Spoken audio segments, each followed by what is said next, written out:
Hi friend, स्वागत है आप सभी का आपके अपने चैनल नीरज स्टडी। आज आप लोग को बताएंगे जितने भी छात्र छात्रा जो अपना क्लास 12th में पढ़ते थे उन सभी छात्र छात्राओं को जो आप लोग को हिस्ट्री का जो आप लोग को पिछले क्वेश्चन बताए थे 1 से लेकर 10 तक, तो आप लोग को उसके बाद आज आप लोग को 11 से बताएंगे जो आप लोग को ऑब्जेक्टिव क्वेश्चन जो आप लोग के एग्जाम में महत्वपूर्ण प्रश्न जो पूछे जाने वाले प्रश्न वही प्रश्न आप लोग को बताएंगे। तो चलिए वीडियो पे लास्ट तक बने रहे, तभी आप लोग समझ आएगा कि कौन सा क्वेश्चन का कौन सा आंसर राइट होगा। तो आप लोग को question number 11,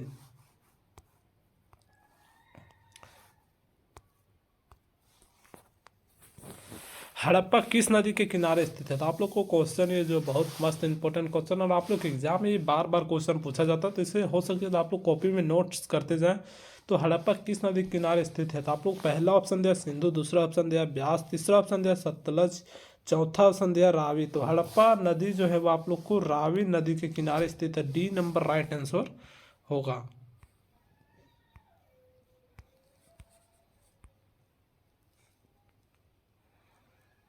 question number 12, Harappa सभ्यता की सबसे महत्वपूर्ण विशेषता थी। तो पहला आप लोग को ऑप्शन दिया नगर योजना व वास्तुकला, दूसरा ऑप्शन दिया व्यापार, तीसरा ऑप्शन दिया कला, चौथा ऑप्शन दिया पशुपालन। तो हड़प्पा सभ्यता की सबसे महत्वपूर्ण विशेषता थी वो आप लोग को नगर योजना और वास्तुकला में। तो ए नंबर राइट आंसर होगा। क्वेश्चन नंबर 13, हड़प्पा सभ्यता का प्रशासन था। तो आप लोग को ऑप्शन दिया है राजतंत्रात्मक, लोकतांत्रिक, नगर पालिका, चौथा ऑप्शन दिया गणतंत्रात्मक। हड़प्पा सभ्यता का प्रशासन जो था वो आप लोग को नगर पालिका था। तो आप लोग को सी नंबर राइट आंसर होगा।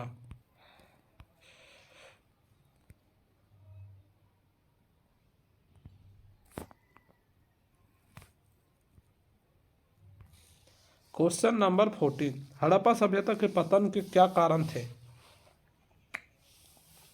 पहला ऑप्शन आप लोग को दिया विदेशी आक्रमण, दूसरा ऑप्शन दिया प्राकृतिक कारण, तीसरा ऑप्शन दिया मान्य कारण और चौथा उपयुक्त सभी। तो हड़प्पा सभ्यता के पतन होने के कारण है आप लोग को विदेशी आक्रमण, प्राकृतिक कारण और मान्य आक्रमण उपयुक्त सभी थे। तो इसका राइट आंसर होगा D number. Question number 15, Harappa सभ्यता के स्थल से स्त्री के गर्भ से पौधा निकलता दिखता है। बालूचिस्तान, दूसरा ऑप्शन दिया मोहनजोदड़ो, तीसरा ऑप्शन दिया हड़प्पा, चौथा ऑप्शन दिया है आलमगीरपुर। तो हड़प्पा सभ्यता के स्थल के स्त्री के गर्भ से जो पौधा निकलता है वो आप लोग को हड़प्पा से निकलता है। सी नंबर राइट आंसर होगा। क्वेश्चन नंबर 16, सिंधु घाटी सभ्यता के स्थलों में सर्वप्रथम किस स्थल का उत्खनन हुआ था। तो पहला आप लोग को ऑप्शन दिया हड़प्पा, दूसरा ऑप्शन दिया मोहनजोदड़ो, तीसरा ऑप्शन दिया आप लोग को धोलावीरा, चौथा ऑप्शन दिया लोथल। तो इसका राइट आंसर होगा आप लोग को A number Harappa. Question number 17, Sindhu सभ्यता के गोदीबाड़ा का प्रमाण कहाँ से मिला है। तो आप लोग पहला ऑप्शन दिया लोथल, दूसरा ऑप्शन दिया कालीबंगा, तीसरा ऑप्शन दिया राखीगढ़ी, चौथा ऑप्शन दिया वनमाली। तो सिंधु सभ्यता के गोदीबाड़ा का प्रमाण जो हुआ है आप लोग को लोथल से हुआ। ए नंबर राइट आंसर होगा। Question number 18,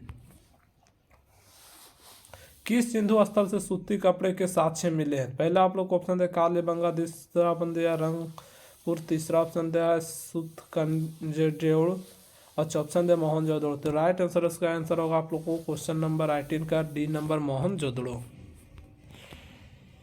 question number 19, Mohenjodaro का उत्खनन किया था। तो आप लोगों को पहला ऑप्शन दिया दयाराम साहनी, दूसरा ऑप्शन दिया जॉन मार्शल, तीसरा ऑप्शन दिया आर.डी. बनर्जी, चौथा ऑप्शन दिया आर.एस. बिष्ट। तो मोहनजोदड़ो का जो उत्खनन किया था वो आर.डी. बनर्जी ने किया था। तो सी नंबर राइट आंसर होगा। क्वेश्चन नंबर 20, मोहनजोदड़ो किस नदी के किनारे बसा हुआ है। पहला आप लोग को ऑप्शन दिया सिंधु नदी, दूसरा ऑप्शन दिया आप लोग को रावी नदी, तीसरा ऑप्शन दिया झेलम नदी, चौथा ऑप्शन दिया चेनाब नदी। तो मोहनजोदड़ो जो स्थित है वो सिंधु नदी के किनारे स्थित है। तो क्वेश्चन नंबर 20 जो आप लोग को बहुत इंपॉर्टेंट क्वेश्चन है। तो मोहनजोदड़ो किस नदी के किनारे बसा हुआ। तो इसको आप लोग को वो में याद रखना है कि आप लोग को मोहनजोदड़ो जो दिमाग में बैठा कर रखना कि मोहनजोदड़ो जो है वो आप लोग को किस नदी के किनारे बसा हुआ है। तो वह सिंधु नदी के किनारे बसा हुआ है।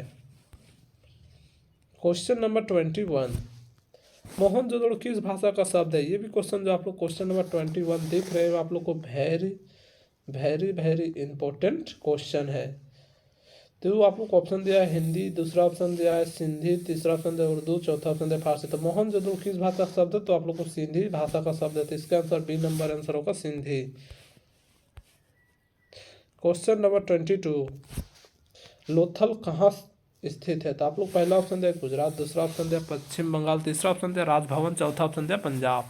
तो लोथल जो स्थित है वो आप लोग को गुजरात में स्थित है। तो इसका क्वेश्चन नंबर 22 का आप लोग का आंसर होगा ए नंबर गुजरात।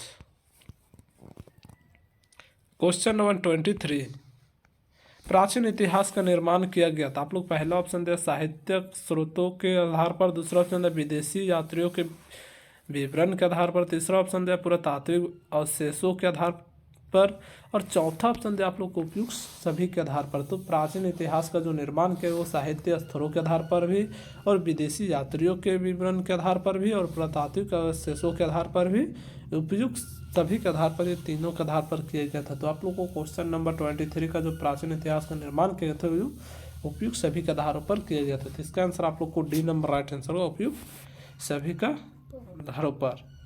क्वेश्चन नंबर 24,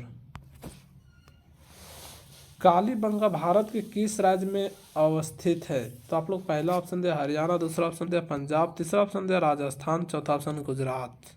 तो कालीबंगा जो भारत के किस राज्य में अवस्थित है? तो Rajasthan, C number right answer होगा राजस्थान।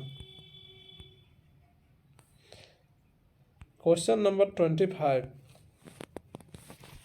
गंदे पानी की निकासी की समुचित व्यवस्था सर्वप्रथम किस सभ्यता में देखने को मिलती है?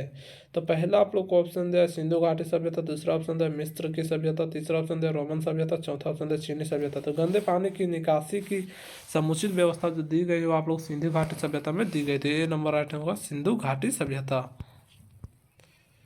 क्वेश्चन नंबर 26, कालीबंगा किस नदी के किनारे अवस्थित था? तो पहला आप लोग को ऑप्शन दिया रावी, दूसरा ऑप्शन दिया सिंधु, तीसरा ऑप्शन दिया सतलज, चौथा ऑप्शन दिया सरस्वती। तो कालीबंगा जो नदी स्थित है वो आप लोग को सरस्वती के किनारे स्थित, तो डी नंबर राइट आंसर होगा।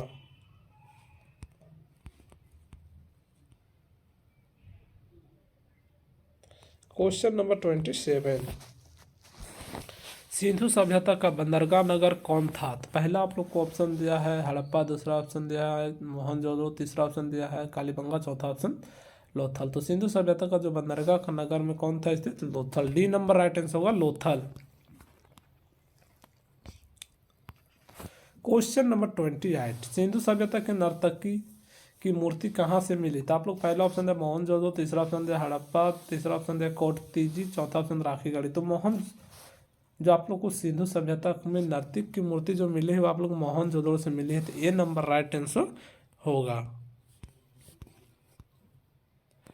क्वेश्चन नंबर 29, सिंधु सभ्यता का किस देश के साथ व्यापारिक संबंध नहीं था? तो पहला आप लोग को ऑप्शन दिया मेसोपोटामिया, दूसरा ऑप्शन दिया ईरान, चौथा ऑप्शन दिया अफगानिस्तान, चौथा ऑप्शन दिया डी।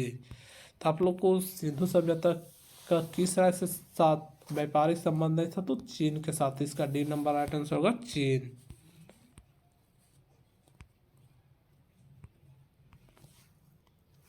सिंधु वासियों के प्रमुख देवता कौन थे? तो पहला आप लोग को ऑप्शन दिया इंद्र, दूसरा ऑप्शन दिया विष्णु, तीसरा ऑप्शन दिया पशुपति, चौथा ऑप्शन दिया गणेश।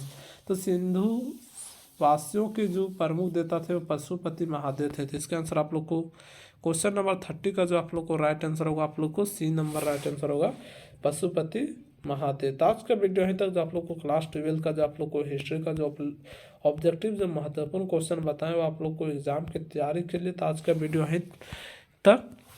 अगर वीडियो पसंद आए तो वीडियो को ज़्यादा से ज़्यादा हो सके अपने सारे दोस्तों को शेयर करें जो क्लास 12 में पढ़ते, ताकि वो भी अपना एग्ज़ाम की तैयारी अच्छी तरह से कर सके।